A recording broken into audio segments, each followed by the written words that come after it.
advanced in formation across open fields to charge an enemy position a mile away. Established upon a ridge and behind a low stone wall, the Union forces held their fire until the Confederates were well within range, a restraint rebels laid to a 2-hour barrage that prepared their way. What they didn't know was that their guns had progressively overshot the target as each blast pounded a cannon's tailpiece deeper into the soft earth. And because black powder created such billows of smoke, the gunners could rarely observe where their shots were falling. When General Pickett's men neared their objective, the center of the Union line, they advanced into point-blank fire.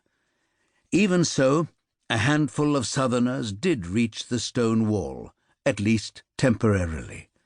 That as many as 5,000 Confederates actually returned unhurt to their lines was something of a miracle, owed mostly to the inaccuracy of the day's weapons and to firing time lost in reloading by muzzle. There were many comparable infantry charges in World War I, but the outcome was quite different. Hardly anyone who charged over the top survived the defenders' savage fire.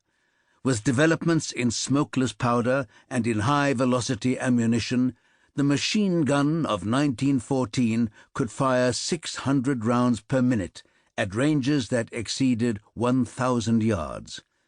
2 or 3 machine guns would have made quick work of a Pickett's charge. Robert E. Lee, who ordered the charge, would not make such a mistake again, but the generals of World War I did, again and again. Axelrod further differentiates the two wars by pointing out that in World War I, getting killed became a rather more impersonal event. Quote, "Rarely was there any individual opponent to outwit, outrun, or outthink." Breech loading had shortened the interval between firings, and field guns now had recoil systems that took up the counterforce of propulsion without jolting the gun carriage, which saved time readjusting the aim. And rifled barrels and high-velocity shells had pushed possible targets far beyond human sighting, some 70 miles for Germany's Paris guns. Death just dropped out of the sky, with no warning. But some things had begun to change before the United States entered the fighting in late spring 1918. With Russia out of the war that winter, Germany took advantage of armies withdrawn from the Eastern Front to direct all efforts towards finally crushing the British and the French forces, before Americans arrived in threatening numbers. A series of 5 major German offensives against the Western Front brought both sides out of the trenches and into the open, which was just fine with General John J. Pershing, commander of the American Expeditionary Force, who had long resisted feeding his men as they arrived into the deadly trenches to die under foreign commanders. In 110 days of heavy combat, fighting at last under the American flag, and now 2 million strong, the AEF played a decisive role in causing the defeat of the German Empire.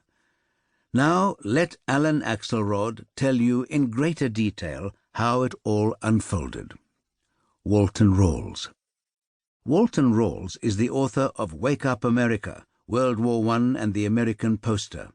His other books include Great Civil War Heroes and Their Battles, a Book of the Month Club alternate selection, and Disney Don's Dog Tags, the best of Disney military insignia from World War II.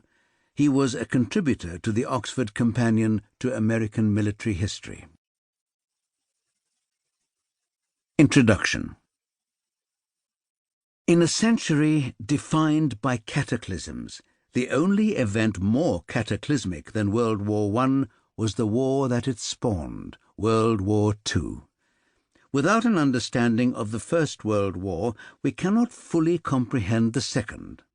More important, without knowledge of World War I, the entire century becomes something of a mystery.